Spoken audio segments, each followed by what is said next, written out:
everyone, today we are taking a look at Desert Pyramid in adventure mode.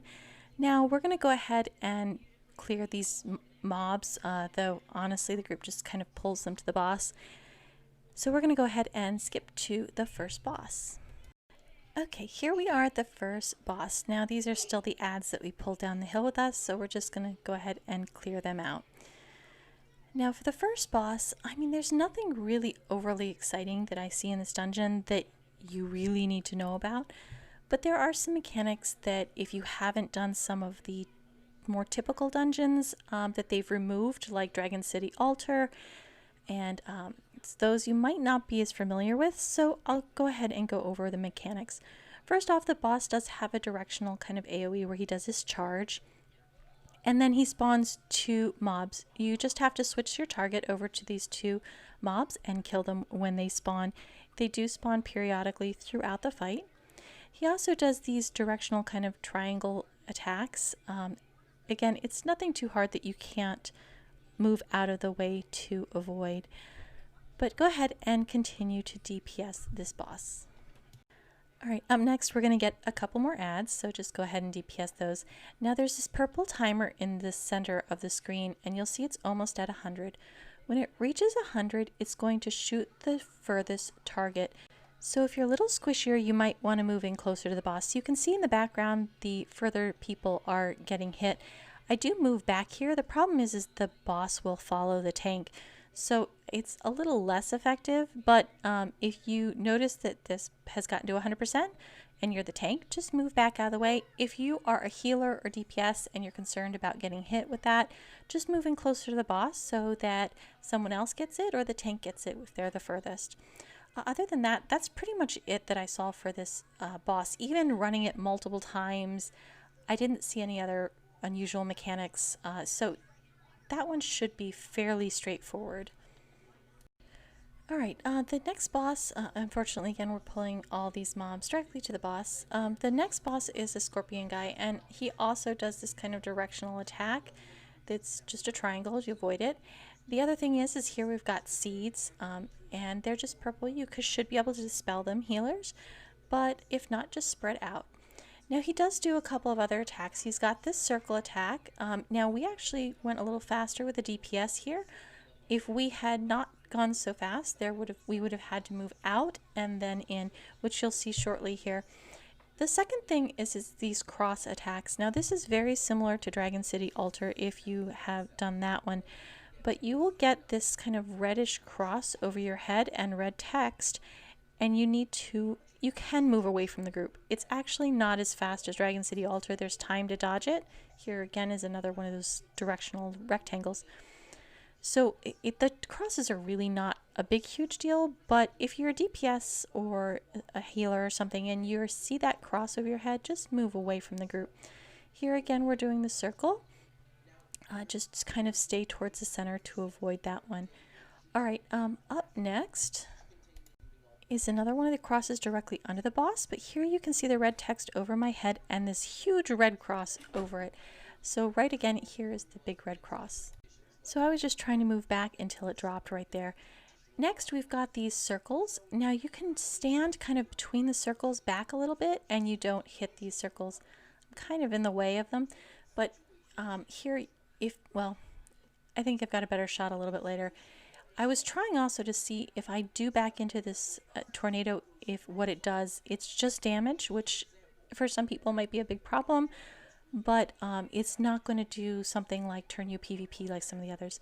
Now here's this inner circle that you also have to dodge, which I was talking about earlier. If your DPS is a little lower, and here ours was because we had somebody disconnect, so we were able to see that extra mechanic.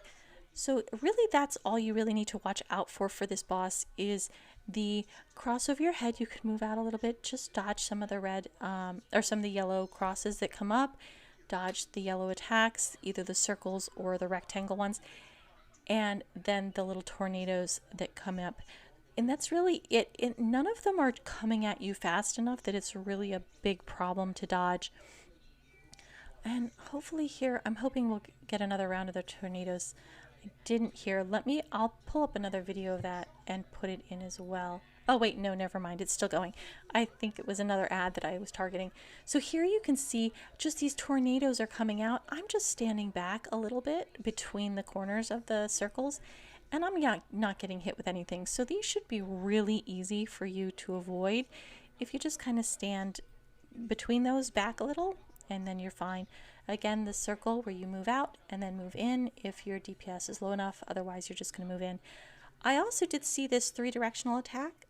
I never saw it in any of my other runs. So just be aware that they can do a 3-directional attack. Again, all of these are slow enough that you really don't need to worry. Now for this part, you could go either up the left or the right. I highly recommend going towards the greener dragons, and this is up to the left of the pyramid. And the reason for that is because there's a named mob up here, which you're going to want to grab. And the other thing you have to be careful of are these like little pyramid things. They do shoot off these directional rectangles. And if you don't take them out, even though they're outside of the little wall of the boss, they will still shoot at you from the edges.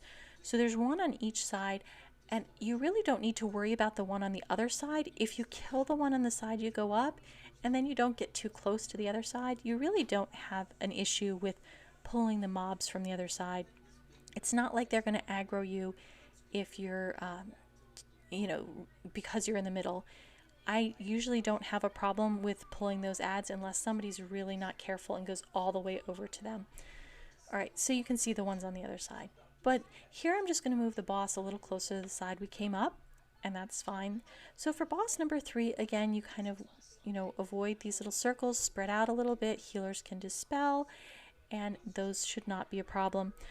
After that, really the main mechanic of this boss is, oh, that's right, they have this circle here that drops. I don't think it dropped a lot in this one, but there was one group that I had that was really low DPS on this one particular boss I queued in for, and it was frequent, and it seemed more kind of like it was for the healer got attacked by it a lot, and so he had to move out of the way, and he was slowed by it when he was walking out of it, and it did kill him once or twice. But so just be aware that that can happen, and you might want to use flash to get out of that. So for those 2 circles that you just saw there, it's just like Scarlet Wolf.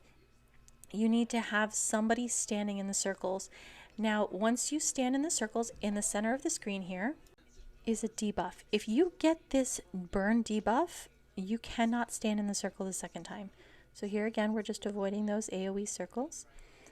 Now, the next thing that'll happen is you'll see those 2 circles again that you have to stand in. 2 other people need to stand in the circles.